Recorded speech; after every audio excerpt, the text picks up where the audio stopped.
The federal government has announced a 7-week roadmap for the proposed National Policing Bill, inviting Nigerians to submit policy proposals and memoranda as part of efforts to establish a comprehensive and well-structured state police framework. Speaking at a press briefing after a meeting of the Presidential Working Group at the State House Abuja, the Chief of Staff to the President and Chairman of the Working Group, Femi Gbajabiamila, announced the abduction of a 7-week work program running from July 27th to September 14th, 2026, with a draft scheduled to be presented to President Bola Ahmed Tinubu on the 3rd of September, which will help review the national standards, define state readiness, and guarantee the creation of a state police framework free of political inclination, federal intervention, or personal interferences, as they highlighted the need for public participation throughout the course of the process. Administrative and technical preparations have been underway, and today's meeting formally mobilizes the next stage. The resulting executive bill package is scheduled for presentation to the President on the 3rd of September. Subject to his approval, a national consultation on the completed draft will follow. But I think that we have tweaked that so the national consultation will come before the President's final approval. After which, the text and supporting materials will be revised and prepared for formal transmission to the National Assembly. Public participation is an integral part of this process. To that end, we are announcing an open call for memoranda, position papers, and practical proposals from Nigerians at home and abroad. Professional bodies, civil society, security institutions, state and local actors, experts, and other stakeholders to inform and improve the legislative proposals and other deliverables that the working group will produce. We recognize the concerns that accompany this reform: the fear of political abuse, unequal state capacity, duplication of commands, poor funding, ethnic or sectional capture, and the possibility that new institutions could reproduce old failures. Those concerns are legitimate. They are precisely why the constitutional amendment cannot be treated as self-executing, and why the National Policing Bill must be comprehensive, and safeguards are not obstacles to state police. They are what makes state police credible, lawful, and sustainable. The government is proceeding on a clear principle. Local policing capability must be matched by national safeguards. State police cannot mean 36 state militias, just as national standards cannot become a disguised method of re-centralizing day-to-day state policing. States must have a legitimate policy voice on public safety, but no political office holder should be able to direct the arrest of an opponent.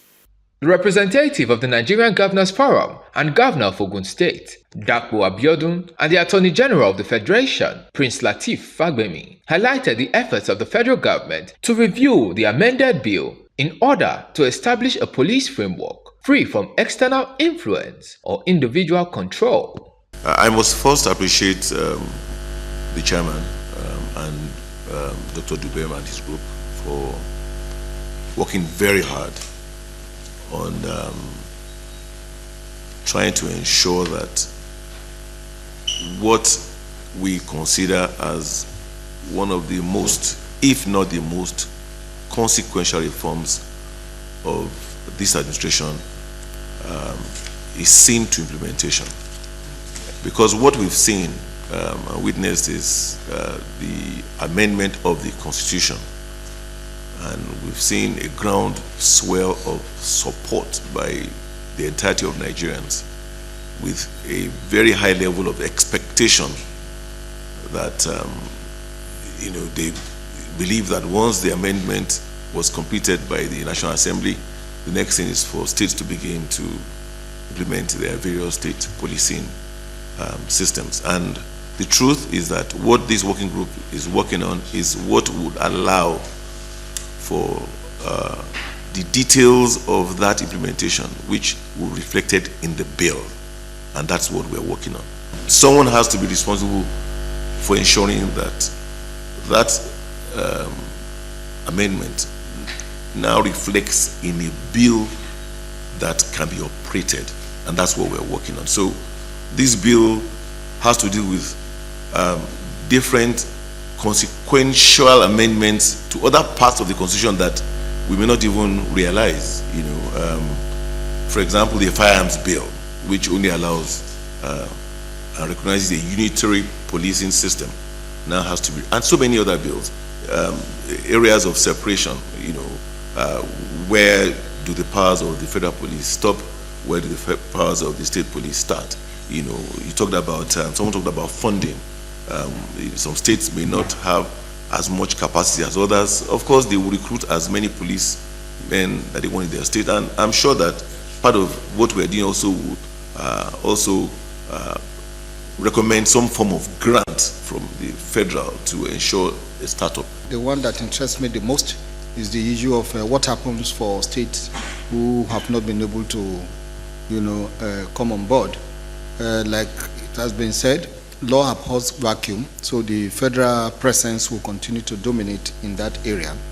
And on the issue of minimum standard, you just have to have this to ensure that citizens adequately protected. Don't forget that the main thrust of this bill is to ensure security of lives and property, and it is also important that we do not make the state police or state policing a weapon of political persecution or oppression.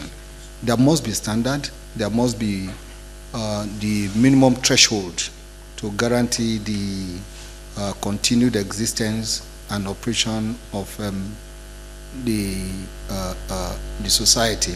So the standard is prescribed to ensure that it accords with what obtains offshore, that is globally recognized standard. If you are onboarding from the federal to the state police, it is important that the same benefit that you will derive must not be any less. The only difference will now be, okay, one is by the federal, the other one is by the state.